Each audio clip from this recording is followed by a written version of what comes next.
Students, आज हमने discuss करना है solution of initial value problems. In this section, we shall use the powerful tool of Laplace transform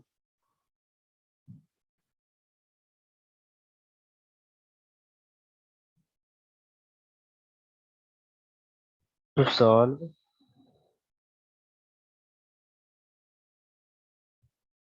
constant quotient linear initial value problems. It will be seen that by the method of Laplace transform, the differential equation can be converted into an algebraic equation. ये देखा गया students के Laplace transform को use करके differential equation को हम algebraic equation में convert कर सकते हैं। Independent variable will be t instead of x and the dependent variable will remain y as before in differential equation to be considered।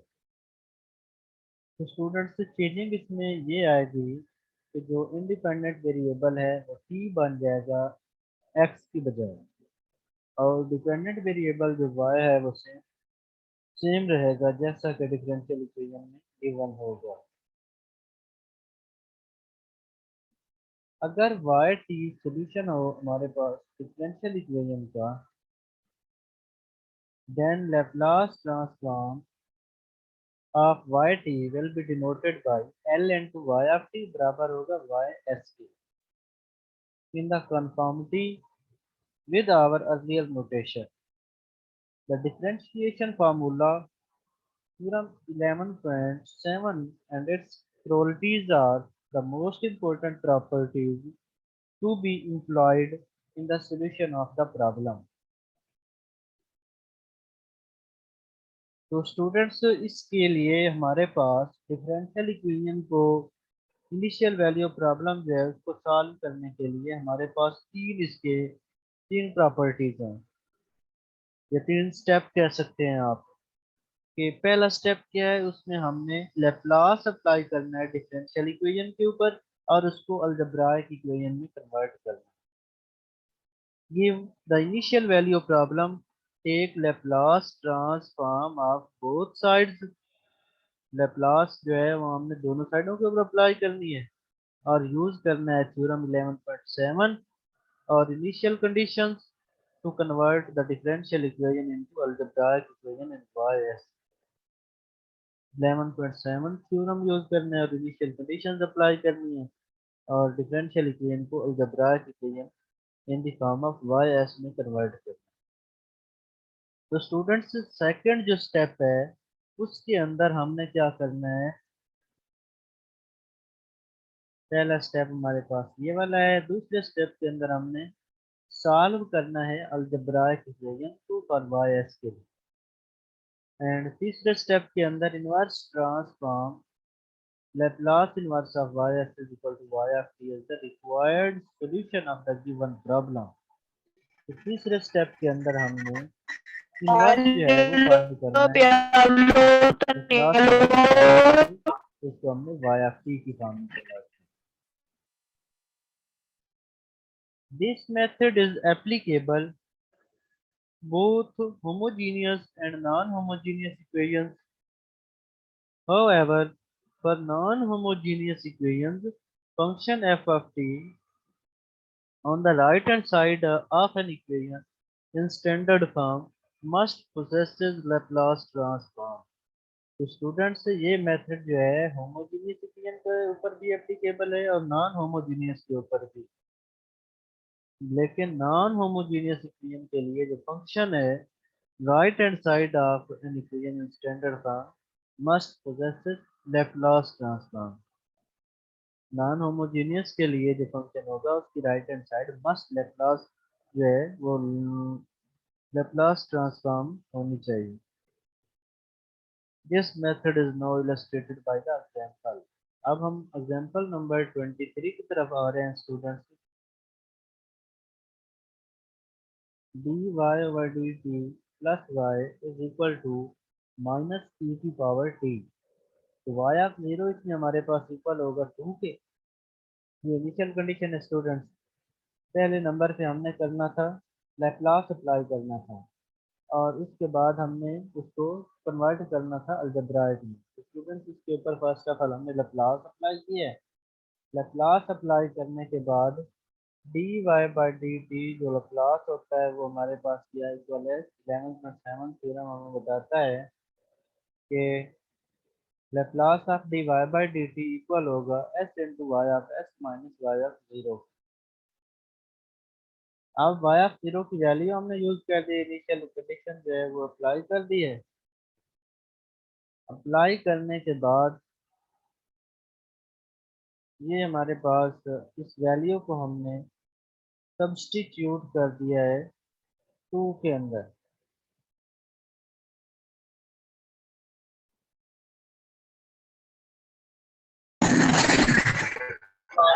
ये students हमने Laplace D Y by D T की value find की है। तो इसको हमने original equation के अंदर जो है दर्ज कर दिया है। Laplace Y of T equal होना है वाई ऑफ एक्स के। तो और e की पावर माइनस टी का लैप्लास जो है वो e की पावर टी का Laplace minus one over S minus one हो जाना है हमारे पास। तो नेक्स्ट हमने क्या किया है, वाई ऑफ एक्स को कॉमन लिया है, अंदर क्या है प्लस वन बच गया हमारे पास, into Y of X is equal to 2 - 1/s - 1। तो राइट हैंड साइड के ऊपर हमने एलसीएम लिया है, 2s - 3/s - 1 बन गया। और वाई ऑफ एस की वैल्यू मालूम करने के लिए हमने क्या किया है, एस प्लस वन को डिवाइड कर दिया है।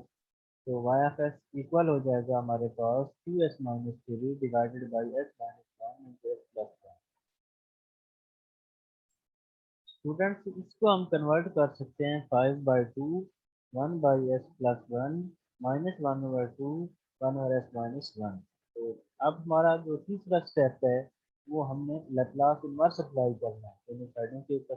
तो Laplace inverse of Y of S is equal to Y of T 5/2 into Laplace inverse of 1 over s plus 1 minus 1 over 2 into Laplace inverse of s minus 1। तो students Laplace inverse of s plus one जो है इसकी value होती है e की power minus T.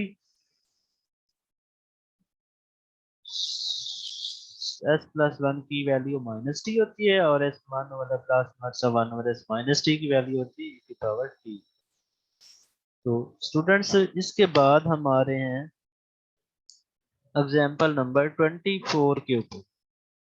24 example जो है ये हमारे पास है d2y by D T square minus 2 into dy by dt plus y is equal to t into E की पावर t। और यहाँ पर हमारे पास इनिशियल कंडीशन दो गिवन है, y of zero is equal to zero and y dash of zero is equal to zero. तो यहाँ भी हमने लेप्लास ट्रांसफॉर्म का मेथड जो है वो अप्लाई करना है। तो स्टूडेंट्स पहले हम क्या करेंगे, फर्स्ट ऑफ ऑल हमने लेप्लास अप्लाई कर लेना है। लेप्लास अप्लाई करने के बाद हमने Laplace of D two Y D by D T square की वैल्यू अप्लाई करनी है। फिर उसके बाद हमने Laplace of D Y by D T की वैल्यू अप्लाई करनी है। इसी तरह से फिर इसको हमने वाई ऑफ टी को वाई ऑफ एस में कन्वर्ट करना है। तो Laplace of D two Y by D T square की वैल्यू क्या होगी, S square into Y of S minus S into Y of zero minus Y dash of zero minus 2s into Y of S. Y dash of zero तक है D two Y by D T square की।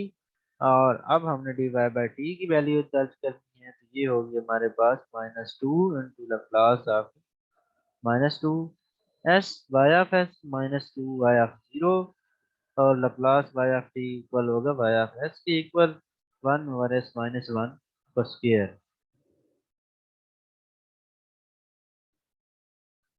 Next students ये हमारे पास बन जाएगा S square minus 2s plus one into Y of S is equal to 1/s-1 का square, क्योंकि बाकी जो हमारे पास हैं टू वो कैंसल हो जाने हैं।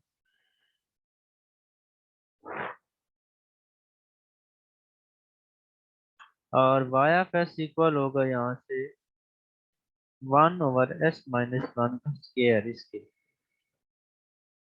तो नेक्स्ट हमने स्टूडेंट्स इसके ऊपर लेप्लास इनवर्स अप्लाई करना है। जब हम अप्लाई करेंगे लेप्लास इनवर्स तो वो इक्वल होगा y of t is equal to Laplace inverse of 1/s-1 की पावर 4। तो स्टूडेंट्स तो ये हमारे पास इक्वल हो जाएगा 1/6 t क्यूब e की पावर t। नेक्स्ट हम आ रहे हैं एग्जांपल नंबर 25 की तरफ।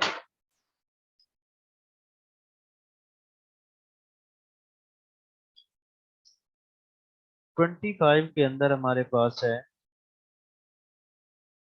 d2y by dt square plus y is equal to 2u4 of t into sin pi of t। Boundary condition यहाँ पर इनिशियल कंडीशन जो है वो हमें y of 0 is equal to 1 and y dash of 0 is equal to 0 given है। तो students हमने y double dash की वैल्यू दर्ज की है s square into y of s minus s into y of 0 minus y dash of 0। तो उसके बाद हमने बाउंड्री कंडीशंस भी साथ यूज कर दी हैं और वाई ऑफ टी की जो लप्लास है वो वाई ऑफ एस होनी है। और यहाँ पर हमारे पास साइन पाई ऑफ टी है तो इसका फार्मूला क्या बनेगा लप्लास का पाई बटा S square plus pi square. और स्टूडेंट्स u4 ऑफ टी जो है ये इक्वल होना है e की पावर -4s। तो नेक्स्ट स्टेप के अंदर हमने वाई ऑफ एस हमारे पास आ जाएगा। इसमें से हम वाई ऑफ एस कॉमन लेंगे तो S square minus S square plus 1 आ जाएगा हमारे पास। और ये माइनस का एस दूसरी साइड पे जाकर प्लस के एस में कन्वर्ट हो जाएगा। और उसके बाद हम एस स्क्र प्लस 1 को डिवाइड कर देंगे होल के ऊपर। तो स्टूडेंट्स नेक्स्ट स्टेप के अंदर हमने क्या किया है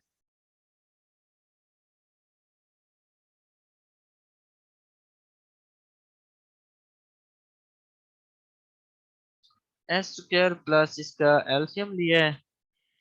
एलसीएम कैसे आएगा हमारे पास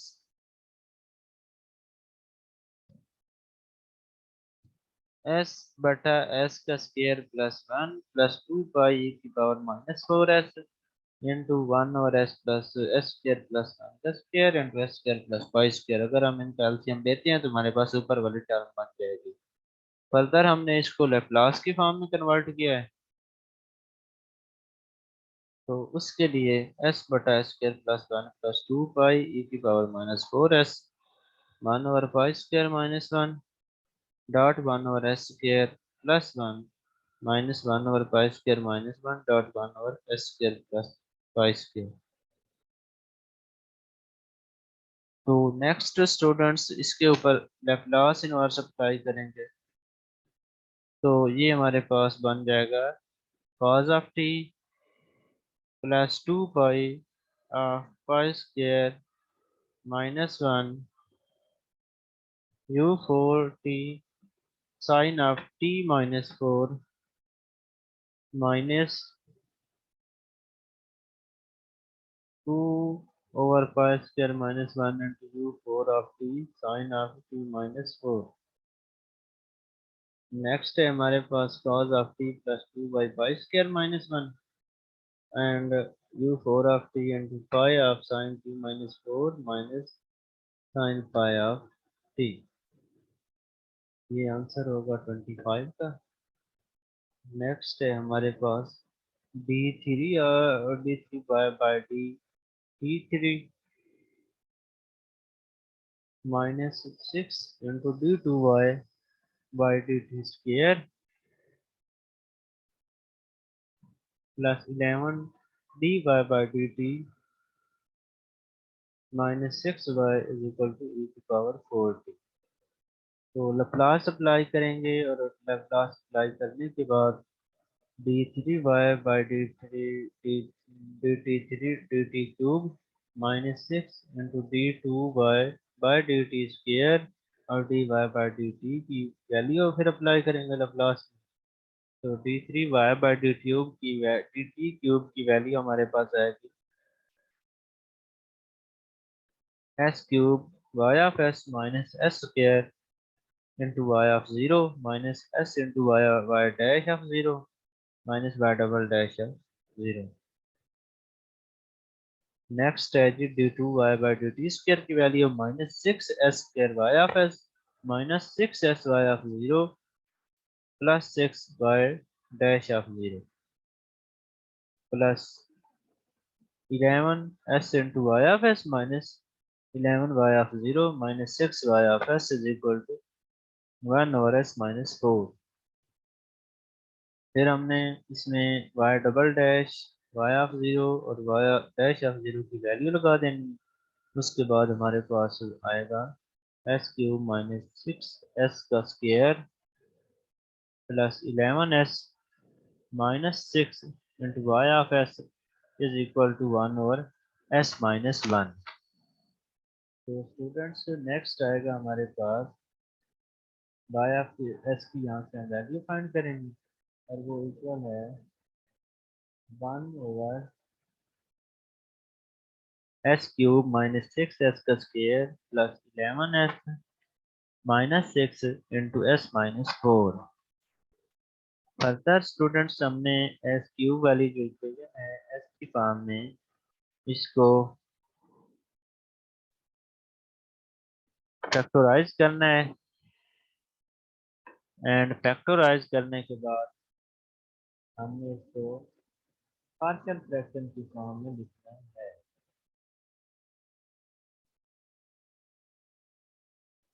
तो ये आपके पास इसके फैक्टर बनेंगे 1 over s minus 1 s minus 2 s minus 3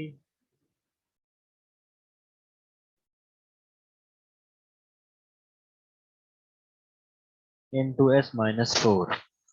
next आपने इसको पार्शियल की फॉर्म में कन्वर्ट करना है। तो ये बनेगा a over s minus 1 plus b over s minus 2 plus c over s minus 3 plus d over s minus 4। तो स्टूडेंट इसके बाद आपने इसको इसकी वैल्यू फाइंड करनी है कांस्टेंट की ए बी सी डी की वैल्यू फाइंड करने के बाद आप प्लेस पर दर्ज कर दें और वैल्यूज दर्ज करने के बाद आपके पास आ जाएगा